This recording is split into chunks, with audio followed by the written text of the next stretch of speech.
Gary Franchi did this video, the FEMA camps. Mm-hmm. That scares a lot of, I think, a lot of people. What is that about?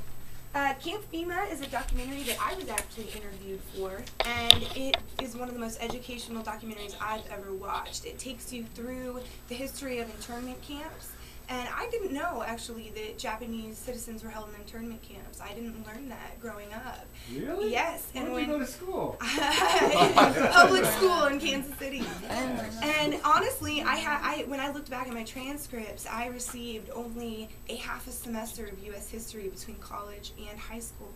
Oh. So when I went to interview for Camp FEMA, I got a history lesson and I learned about internment camps in America, and it's interesting. It takes you through the process of how it happened in other countries as well as ours.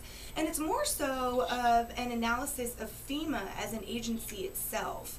And it doesn't just focus on the, quote, camp part, but there is legislation in the U.S. House of Representatives right now, as I said, H.R. 645. They go through that. They go through a lot of the behavior of FEMA as well as the political profiling. It's a fascinating documentary to watch. Okay, back to the fusion centers. One of the questions I asked is, you've gone to several of these places, correct? Yes.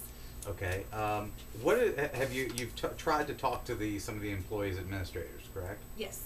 What is their take us through their typical response?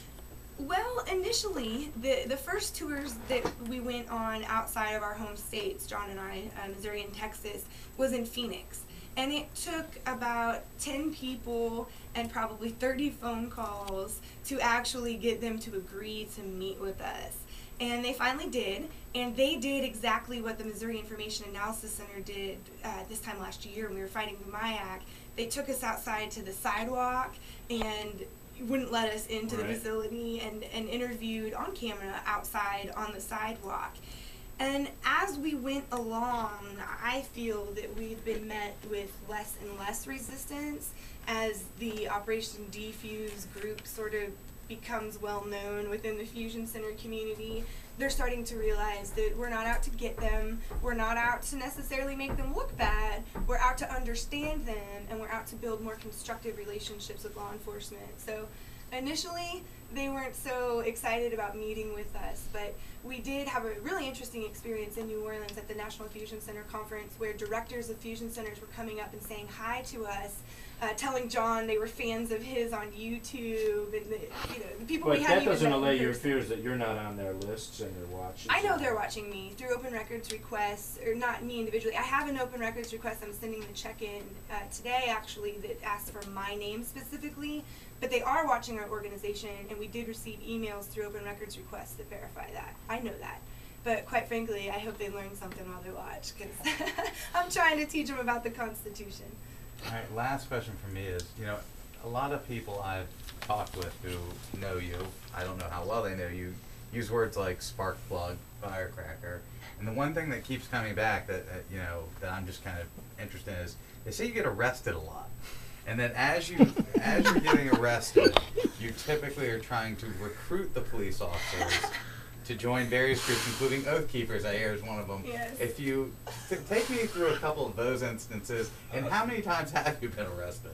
A lot is an exaggeration. I've been arrested twice. The first time was in Maplewood, Missouri. I was standing outside of a courthouse with a friend who was there for a traffic warrant. We had to go and deal with the finances with that. We were standing outside for 45 minutes after court was supposed to start, in the dark. It was drizzling sleet and ice. This is in October in Missouri. And there's an infant standing in front of me on, its mom's shoulder. And this officer comes outside and starts telling people to line up against the wall. Because actually after 45 minutes, we started to kind of mingle and talk. And we're making jokes about leaving a note on the door that says, sorry we missed you. We were here for our appointment. Where were you? So this officer comes out and starts demanding that people line up against the wall. And I turn to a girl standing next to me, who I later found out her name was Kimberly. I just met her that night. And I said, get in line, show us your papers, give us your money, welcome to the new America. And he heard me. And he said, what did you just say? And I repeated myself. And long story short, he said, do you want to go to jail tonight? And I said, for what, sir? I cited the First Amendment to the Constitution. And he said, I'll make something up. And I turned to the crowd of people, and I'm like, did you just hear that? And people were like, yes. And he made a comment about, does anyone have a leash for this girl? If so, put it on her. And he made up a reason, and he put me in jail. And I now have in writing from the Maplewood Police Department that he violated police policy by doing that. And we are now addressing that, my attorney and I. But so yes, that was the first time I was arrested. I should not have been arrested. I was technically kidnapped off the street and imprisoned for absolutely no reason. The second time was out in Nashua, New Hampshire. I was a speaker at the Liberty Forum, which is a big event put on by the Free State Project. And they had a little 420 smoke out, which they do in New Hampshire. Their legislature has voted to decriminalize marijuana in New Hampshire, and their governor has, he's going to veto it. And so what they are doing is saying the people have spoke, we're going to just act on this, and we demand that you stop enforcing these laws. So in Keene, New Hampshire, they have these smokeouts every single day, and they've stopped arresting people. In Nashua, New Hampshire, this was their first 420 smokeout, and I was there, I was documenting, and some locals came up, and I can't comment too much on it because my trial isn't until May 3rd, right? But long story short, a little black boy got arrested, and he was a local. There were probably 80 to 100 people there who happened to be white, who were there with the intent of getting arrested. And you can imagine why I was concerned. The video footage, I think, speaks for itself, but that's why I behaved the way I did. And hopefully those charges will be dropped. I was charged with resisting arrest and failure to comply was the first one. Resisting arrest and disorderly conduct. And interesting, if you watch the video footage, they did have an attack dog that was literally in my face, and I was surrounded by law enforcement.